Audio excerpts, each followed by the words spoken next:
Bien, ya estamos de regreso una vez más con el artesano de la salud. Hoy tocando un tema que pues ha generado bastante respuesta por parte de ustedes. Hoy estamos hablando de problemas en el lenguaje de los niños. Y es más delicado de lo que nosotros podemos imaginarnos, porque si nosotros no resolvemos y no tocamos esos problemas en este momento, cuando los están pequeños, pueden generar gravísimos problemas en el futuro. Hemos encontrado y nos hemos dado cuenta que los problemas vienen desde la gestación, de cómo hacemos la gestación. Y pues evidentemente que tenemos que asumir la responsabilidad de nosotros como padres. Es bien importante hacerlo porque de ello depende los seres que más amamos. Y digo esto porque supuestamente son los seres que más amamos, que son nuestros niños. Y es a lo que nosotros nos debemos, y es asumir la responsabilidad de ser padre. Doctor Caicedo, me hicieron una pregunta a través de la mensajería de texto, y es que, ¿qué es el frenillo? ¿De dónde proviene el frenillo? ¿Y qué es eso? ¿Cómo se soluciona? ¿Cómo se trabaja? Y evidentemente, ¿cómo solucionamos este problema? Bueno, cuando hablamos de frenillo, voy a explicarlo en un término que todo el mundo pueda entender. Debajo de nuestra lengua tenemos como una telita, que es la que nos la mantiene como pegadita ahí, y cuando hay un frenillo es porque esa telita está muy larga. Entonces, va caminando hacia afuera, ¿no? Sí, entonces, si quieren hagan un plano más cercano, y el frenillo me refiero a esta parte, Ok, sí, está clarísimo y se ve perfecto. Entonces, ¿qué es lo que tenemos que hacer? Cuando hay un frenillo que está muy corto, es necesario que el niño vaya donde un odontólogo o odontólogo pediatra, que él es el que hace el corte, porque es necesario cortarlo. Entonces, estoy recibiendo ya llamada telefónica. Si por favor aquí me pueden ayudar un momentito en producción, porque bueno, estamos al aire, estamos completamente en vivo. Gracias. Disculpe, hablábamos del frenillo. Sí, entonces usted comentaba que es esa telita que está debajo de la lengua, que muchas veces no hace que nuestra lengua, porque está muy larga la telita, no hace que nuestra lengua se desplace o se mueva adecuadamente. Okay. No nos permite elevarla o no nos permite lateralizarla como debe ser para producir los diferentes fonemas. Entonces, cuando pasan, que el niño llega al consultorio, uno evalúa ese frenillo, si el frenillo es complaciente o no complaciente. Te explico. Muchas veces uno puede tener el frenillo, ¿sí? Y no es necesario requerir una cirugía. Okay. ¿Por qué? Porque el frenillo, listo, lo tengo, pero me permite hacer los movimientos que necesito hacer. Entonces ahí lo que uno realiza ya es más buscar que esa lengua sea mucho más ágil. Pero cuando el frenillo me evita que la lengua se mueva adecuadamente, que no suba y toque su paladar como tiene que ser, o que no salga hacia las comisuras, hacia los lados de la boca, entonces ahí sí es necesario intervenir quirúrgicamente. Esa es una cirugía que es muy fácil, va donde el odontólogo, él con un estilete lo que hace es cortarlo y listo. Él toma una medida que es la medida reglamentaria de este frenillo. Okay.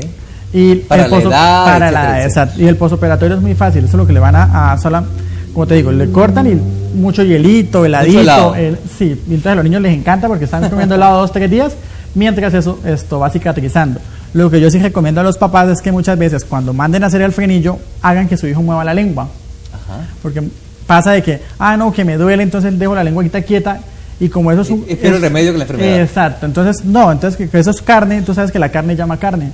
Entonces cuando la lengua no se moviliza, cuando vamos a dar cuenta, está otra vez pegado. Entonces, ¿qué toca hacer? No, el niño le cortaron el frenillo hoy, darle bastante helado y empezar a movilizarla. Bueno, frente a un espejo, saca la lengua a un lado, la lengua arriba, haz que la lengua se mueva, que vibre, limpia el paladar con tu lengua, que son ejercicios que se pueden hacer frente a un espejo, que es lo que yo recomiendo generalmente. O, por ejemplo, uno que es muy común, que los papitos que le echen arequipe aquí afuera o que unten de arequipe a los niños alrededor de la boca. Entonces, aquí arribita, abajo, a los lados, y que él con la lengua se lo vaya quitando. Entonces, el ejercicio sería como... y así él va movilizando la lengua. O si no, cualquier infinidad de ejercicios que usted considere que usted pueda hacer con su lengua, que usted ve que su hijo no es capaz de hacerlo, bienvenidos sean. La idea es trabajar con un espejo. Ustedes se miran, bueno, yo voy a limpiarme el paladar con la lengua, entonces empiezo yo, ahora voy a vibrar los labios, o voy a lateralizar los labios.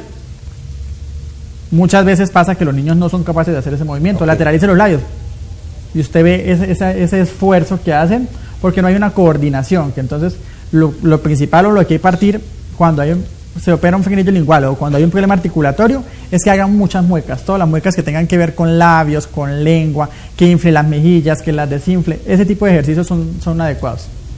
Me hace una pregunta, ¿la lengua es un músculo? Sí, claro. Ajá, y como músculo se tiene necesariamente que ejercitar. Exacto, tal cual. Ok, ahora, hay un ejercicio que a mí particularmente me llamó mucho la atención, y es el hecho de que lo llamas ¿cómo es? El hilo, que es que se cuelga el hilo y tienen que mover, que eso es para generar más fuerza en la lengua, ¿es así? Sí, a ver, ¿cómo te digo? Ese ejercicio es como esa propiedad privada muy mío, sí. sí. Porque es que porque como las actividades o como son niños tan pequeños, tenemos que hacer que las actividades sean muy amenas, que se entretengan, que les guste, porque si no se distrae, me aburrí, me quiero ir, ya acabé. Entonces yo me he creado ciertos ejercicios que digo, bueno, necesito un ejercicio para mejorar esto y me pongo yo, mira, me funciona, y entonces lo incluyo en mis terapias. Ese que recomiendo, el del hilo, es buscando mejorar la movilidad de la lengua. Entonces la idea se busca es también no solamente la movilidad, sino que la lengua se haga fuerte, ¿no? Hablando de aquel famoso síndrome de la lengua perezosa, ¿no? Exacto. Para que la lengua empiece a moverse, y con el movimiento de la lengua, pues evidentemente el niño va a lograr una mayor movilidad y hablar y emitir fonemas mucho más claros, ¿no? Tal cual, sí señor. Entonces, para explicarlo un poquito, tomamos un hilo de la casa cualquiera de coser y lo partimos a un largo que uno considera adecuado para nuestro hijo. Entonces, una de las puntas del hilo deben ir en nuestra punta de la lengua y la otra la dejamos suelta, o sino que el niño la tenga con su mano para que no se lo pase. Y él tiene que empezar a mover ese hilo, irlo comiendo, o irlo pasando o acumulándolo en la boca y después irlo sacando y empezar nuevamente. Yo recomiendo que cuando ya el niño tiene la habilidad de hacer este ejercicio, le anexemos como un botón en la parte de abajo. ¿Se ata el botón? Se ata el botón en la parte de abajo, y esta vez ya no lo tenemos con la mano, sino que dejamos que el botón cuelgue. Y la idea es empezar nuevamente a subirlo con la lengua. Es mucho más difícil porque tenemos que hacer la actividad muchísimo más ágil para que la gravedad no haga que el botón se nos caiga al piso. Y esto nos ayuda a mejorar mucho lo que tiene que ver con la movilidad de esa lengua perezosa. Ok. Toda esta serie de movimientos que son muy importantes y que estamos haciendo aquí es para que ustedes entiendan que solamente un profesional, es evidentemente en este caso el doctor Caicedo, y como el doctor Caicedo muchos otros están evidentemente preparados para hacerlo. No es que nos pongamos a inventar y un niño que tiene una patología completamente diferente lo ponemos a hacer otra cosa. ¿Es posible que dentro de esa situación nosotros podemos generar otro problema al niño? Sí, exacto, tal cual.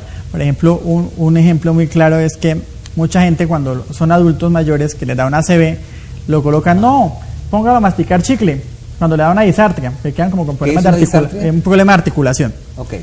Entonces, colócalo a masticar chicle, que eso es buenísimo. Pero entonces ese ejercicio ya después de cierto tiempo genera otras repercusiones. Por ejemplo, como que es bueno hacerlo, pero no tanto. Entonces puede ser que el día de mañana nos genere como una dificultad o una anartria, que es un problema articulatorio mucho mayor, en que la musculatura se va a ver mucho más rígida. ¿Por qué? Por ese uso excesivo de esa actividad. Por eso cuando se dan las actividades, uno generalmente, por ejemplo, le dice a los papás, bueno, vamos a hacer esta actividad 2 series de 10, porque si le hacemos 5 series de 10, ya el niño no aguanta, se nos puede desmayar, porque la respiración entonces esto se le va a ver entrecortada, entonces se va a ver falta de oxígeno y puede presentarse otra eventualidad. Entonces por eso siempre que uno da una actividad, recomienda 2 series de 15 o 3 series de 15 o 5 series de 15, dependiendo del ejercicio, y haciendo hincapié como en los que más necesita uno. Bueno, necesito más de lengua, entonces vamos a hacer 5 series de 15 de ejercicios de lengua y solamente 2 series de 10 de labios, porque los labios están funcionando adecuadamente. Entonces, como por... Bien. ¿Qué otra patología podemos encontrar donde los niños no se expresen correctamente? Aparte de la dislalia, aparte de lo que hemos hablado. Bueno, aparte de lo que ya hemos hablado de la dislalia, del retardo en el lenguaje y de la disfemia, ya son más patologías desde el punto de vista como gramatical, que el niño no estructura bien sus frases, que el niño habla y se come lo que decían en el video. La dislexia es una dificultad en la lectura. Ajá. Entonces ya es de otro punto de vista, porque como te decía, nosotros trabajamos problemas de habla, de lenguaje, de aprendizaje, de audición. Entonces todos son patologías muy diversas. Entonces, cuando tú hablas de la dislexia, es una dificultad en la lectura, que el niño lea y confunde letras, o que lea y no entienda. Eso es una dislexia. Un problema que pues el niño no pronuncia bien, le puede traer problemas para aprender a leer, pero sobre todo matemáticas, por ejemplo. Va más que todo desde el punto de vista de escritura. Ajá. Porque muchas veces, como uno habla, escribe. Entonces, si usted habla mal, escribe mal. Pero ya un problema matemático, no. Debe haber otro factor asociado a nivel de pensamiento para que nos genere un problema en el lógico-matemático, en ese pensamiento. ¿Podemos encontrar en este tipo de problemas de lenguaje, problemas neurales, problemas a nivel cerebral? Claro. Por ejemplo. ¿Y quién los atiende, por supuesto? ¿Quién atiende ese tipo de trabajo? Si es usted dentro de su área o ya es un neurocirujano, etcétera, etcétera. Ahí también esto tiene que ver mucho la parte, como hablamos al principio, todo nuestro trabajo es como muy multidisciplinario. Trabajamos con varias ramas a la vez porque todo es un proceso en el que todos trabajamos como en función de algo. Entonces, cuando llegan niños, por ejemplo, vamos a trabajar una parálisis cerebral. Tiene que venir remitido por parte de un neuropediatra y él nos manda a hacer el proceso de valoración. Entonces, él mismo nos remite la cantidad de sesiones que se va a trabajar para que él lo vuelva a observar y de esta forma ver si el tratamiento está siendo adecuado o no está siendo el adecuado para mejorarlo o para cambiar las estrategias para mejorar todo lo que tiene que ver con su proceso. Entonces, sí, hay muchas patologías, que se generan desde un punto de vista neurológico. Entonces ya son patologías mucho más complejas, como te decía yo, por ejemplo, una parálisis cerebral, un retardo mental, un autismo. Ya son patologías que generan un proceso mucho más exhaustivo y un trabajo más diario. Porque, por ejemplo... ¿Es largo el proceso de recuperación? Sí, de verdad que sí. Bueno, igual todo también depende mucho de los padres.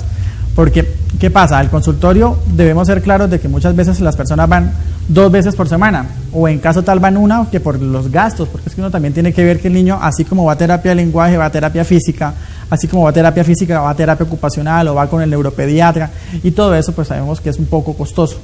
Entonces, ¿qué es lo que sucede? Uno busca entrenar a los papás para que, listo, está bien, yo sé que por su situación económica o por mi situación de tiempo no tengo la facilidad de ver a su hijo 3 veces al día, o 3 veces a la semana, o 2 veces a la semana, sino una. Entonces, ¿qué es lo que se aconseja? Yo siempre ingreso a los papás a mi consultorio y les explico, mire, le trabajé a su hijo esto, por favor refuérceme en la casa de esta forma, porque es que muchas veces el papá siente o piensa que el problema, o que ya con el simple hecho de que yo lo esté viendo el niño se va a mejorar. Y no es así, porque el trabajo es muy trabajo en casa. Entonces, ¿qué es lo que sucede? La mayoría del trabajo es casa. Es casero, exacto. Uno lo que hace es como guiarlos en el proceso, porque el niño, listo, mientras estuvo conmigo, no se dice taza, se dice casa, pero entonces se va para la casa y el papá, no, papi, vámonos para la taza porque es que yo quiero la taza, o el problema que tenga articulatorio, y el papá no lo corrige, no está ahí, no, papá, no se dice de esta forma. Entonces, lo que yo les decía, él solamente va conmigo 45 minutos, 1 hora del día, y las 23 horas restantes está a cargo de los papás. Por eso, en patologías, por ejemplo, como la parálisis cerebral, muchos ejercicios yo busco enseñarlos para que el papá lo haga más constante. Sea evidentemente desde la casa que se trabaja. Exacto, porque lo que vas a hacer es evaluar resultados en la consulta. Tal cual, porque lo que se recomienda es que en la mañana haga los ejercicios, en la tarde vuelve y los haga, y en la noche vuelve y los haga. Porque, por ejemplo, una de las patologías o una de las dificultades que tienen más los niños con parálisis cerebral es el problema de alimentación, que se atoran para comer, o que no tragan, o que no, el médico lo miró y al parecer le van a colocar una gastro porque no está haciendo lo indicado para la alimentación, para proteger vías aéreas. Entonces uno lo que dice, no, papá, yo necesito que usted, cuando lo alimente siempre haga esto. Chévere. Ya tenemos que ir al corte. En un momento, pues nada, vamos a, si se quiere, culminar un poco el artesano de la salud y vamos a seguir ahondando en este tema. Pero por favor, cualquier pregunta, escríbanla y mándela. Todavía no llame por teléfono, después del programa sí. Ya regresamos.